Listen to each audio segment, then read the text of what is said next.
보니까 오전에 제가 다니는 미용실에 머리를 자르러 갔다가 드라마를 잠깐 봤습니다. 드라마에 40대 중반 정도 되는 역할을 하시는 배우분께서 엄마에게 자기 신세를 한탄하면서 주변에 탓을 하는 드라마를 잠깐 보다가 제가 이렇게 말을 했습니다. 나이 40 넘어서 쫓겨났으면 혼자 살면 되지. 엄마 집에는 왜 들어갔냐고. 나이가 40이 넘으면 자기의 삶, 자기의 인생은 책임질 나야지 않습니까? 그러면 혼자 살면 되지 엄마 집에 왜 들어갔냐. 그리고 또 말했습니다. 제가 원래 환갑인데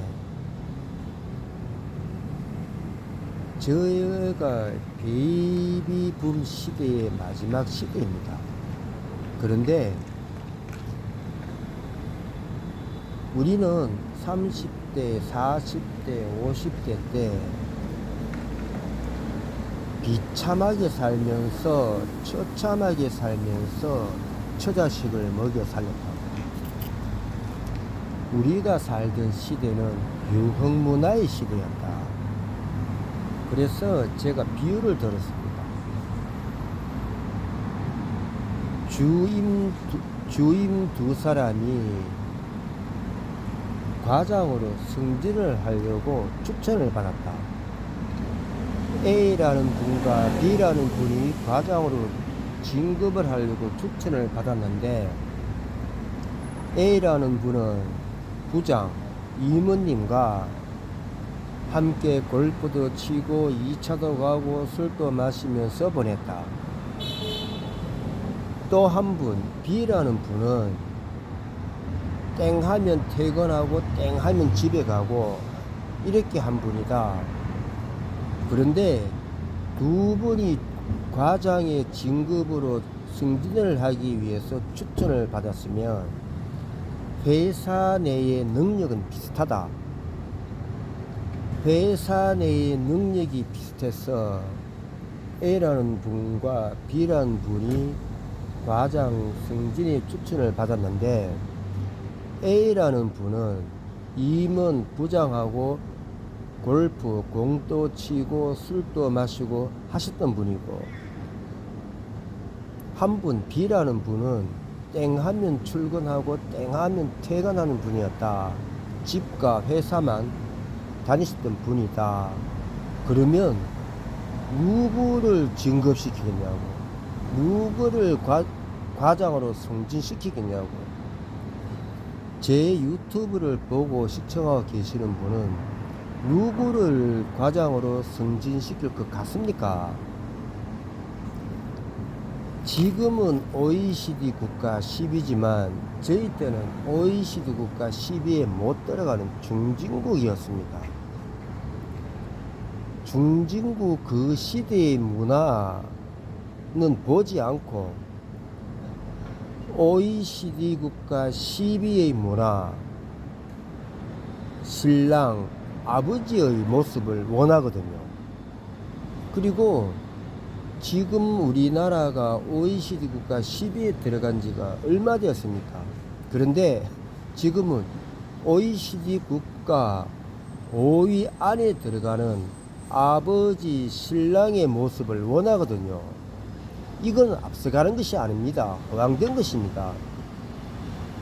그러면 지금 매스컴을 통해서 보면 지금 베이비붐 시대에 그렇게 살았던 분은 흥청망청 세월을 살았던 분이고 그런 신랑이 되고 그런 아버지가 되고 그렇게 사셨던 분들 중에서도 잘 사셨던 분들도 있고 못 사셨던 분들도 계십니다.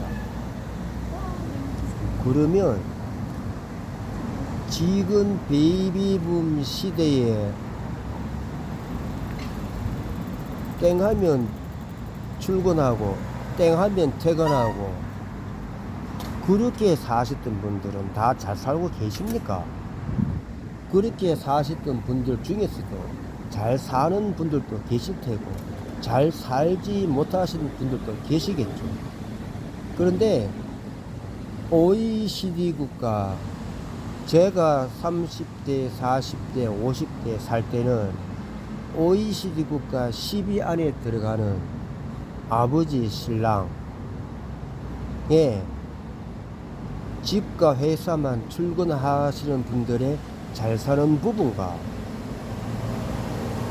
그렇지 않고 유흥, 술 마시고 2차, 3차 가신 분들의 잘 살지 못하는 분들을 비유해서 그 시대 아빠 신랑들이 잘못되었다 이렇게 이야기를 하거든요. 이렇게 이야기를 하거든요. 지금 베이비붐 시대의 아버지 신랑들은 비참하게 살았습니다. 처참하게 살았습니다. 이 부분이 밝혀져야 합니다. 왜냐하면 이 부분이 밝혀져야 지금 베이비붐 시대에 자식들이 지금 사는 삶이 힘들어도 뭔가를 해야겠구나 이렇게 생각할 것이거든요. 제가 또 이야기했습니다. 이건 실제 제가 했던 상황입니다. 저도 직장 생활을 하고 자영을 하고 프리랜서를 하고 살고 있습니다. 제가 30대, 40대, 50대 때 선배, 동기, 후배하고 술자리를 하면 술을 마시면 15분, 20분 간격으로 와이프한테 전화가 옵니다. 제가 전화가 3번이 오면 그 선배한테, 동기한테, 후배한테 바로 이야기합니다. 가라고, 집에 가라고, 술맛 떨어진다고, 선배만 마누라 있냐고, 와이프 있냐고, 동기, 친구, 후배 니네들만 와이프 있냐고, 마누라 있냐고, 집에 가라고. 제가 바로 이야기합니다. 술맛 진짜 떨어지거든요. 그리고 시간이 흘러서 다시 그런 모임 자리를 누군가가 주선을 하면 제가 또 이야기합니다. 분명히 이야기합니다. 그 선배 부르지 마라. 그 친구 부르지 마라. 그 후배 부르지 마라. 그 친구, 선배, 후배 오면 나는 안 간다. 술맛 떨어지니까. 제가 그렇게 이야기합니다. 이렇게 산 제가 잘못 살았습니까? 지금 그냥 삽니다. 남한테 돈이 아니고 남한테 빌려 안 갈 정도는 하고 삽니다. 자식 부분은 자식 자랑이지만 이야기하지 않겠습니다. 하지만 책 쓸 정도는 됩니다. 왜? 네 자식이 이렇게 해서 그런 책 많지 않습니까? 저도 그 정도는 됩니다. 하지만 이야기는 하지 않겠습니다. 제 친구가 하더군요. 자식 이러니 책 한 권 쓰라고. 제가 그 친구한테 이야기했습니다. 자식 팔아 돈 벌기 싫다. 책 안 쓴다. 그러면 이것이 지금 자식의 아버지 세대, 지금 며느리의 아버지 세대가 얼마나 비참하게 살았는지, 처참하게 살았는지가 숨겨지면 안 됩니다. 있는 그대로 밝혀져야 됩니다. 그래야, 저도 아들이 둘인데 저의 자식들이 힘들어도 내가 뭔가를 하고 살아야 되겠다 이렇게 되거든요. 또 제가 이야기했습니다. 미용실에서 내 마누라가 저런 마누라면 나는 바로 이혼한다. 남자는 남자의 삶이 있고 여자는 여자의 삶이 있다. 그런데 마누라가 저러면 나는 바로 이혼한다. 제가 아들이 둘인데 만일에 내 아들이 저런 마누라 때문에 제 아들이 이와 같은 며느리 때문에 힘들어한다면 저는 이야기합니다. 이혼하라고. 네가 그렇게 힘들면 이혼해라. 내가 이혼을 시킬 수 없지만 네가 판단해보고 이혼해라. 옛날에는 이혼이 걸림돌이 되었습니다. 하지만 요즘은 N잡러 시대, N이혼 시대입니다. 아들의 삶에 이혼이 걸림돌이 되지 않는다는 이야기입니다. 그래서 너가 정 살기 힘들면 이혼해라 라고 저는 이야기할 것입니다. 예. 이 부분이 이렇게 중요한 것입니다. 매스컴을 보면, 드라마를 보면 부추기거든요. 지금 베이비붐 시대가 살던 30대, 40대, 50대는 그때가 가장 힘들었습니다. 그리고 그 베이비붐 세대가 사는 지금 30대, 40대, 50대는 지금이 가장 힘듭니다. 그래서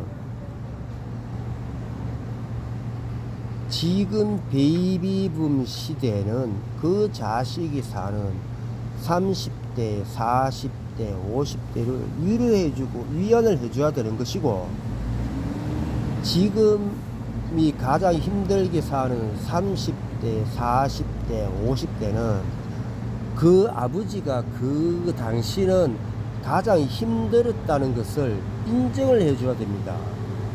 이것이 세대 간의 격차를 해소시키는 가장 중요한 역할이라고 저는 생각을 합니다. 그래서 저는 드라마라든지 뉴스를 잘 안 봅니다.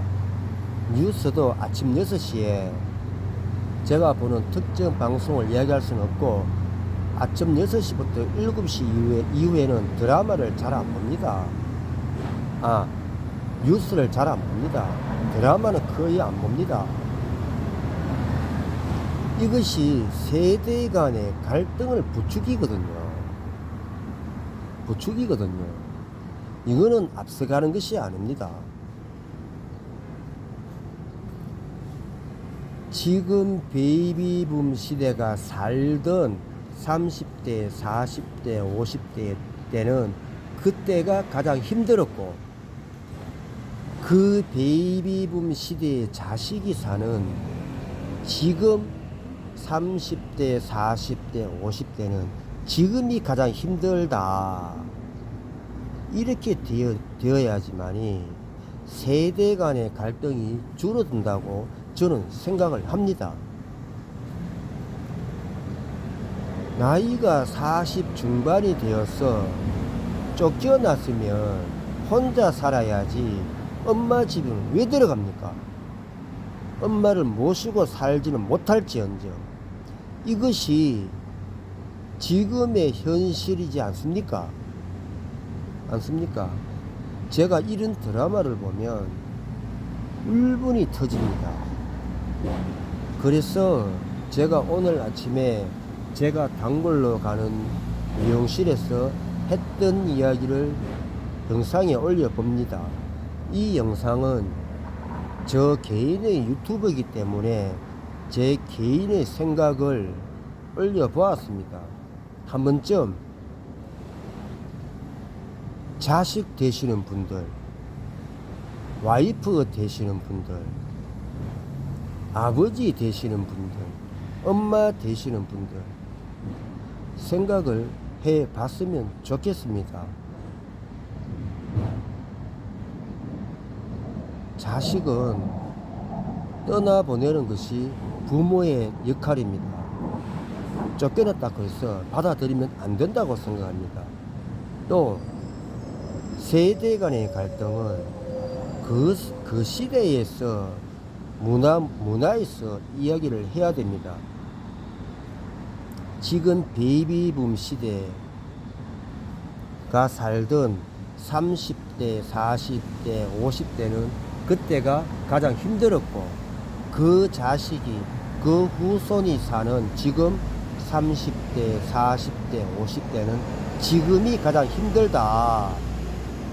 그래서 지금 베이비붐 시대에 아버지 되시는 분들은 그 자식, 그 후손을 위해서 무엇인가를 할 것인가를 생각하고 위로해주고 위안해주고, 지금 그 베이비붐 시대 후손이 사는 지금 30대, 40대, 50대는 그 아버지 시대가 살았던 그때가 가장 힘들었다고 인정을 해주는 것이 세대 간의 갈등 해소이다 에 대해서 한 번쯤 깊은 생각, 사유해 보시기를 바라겠습니다.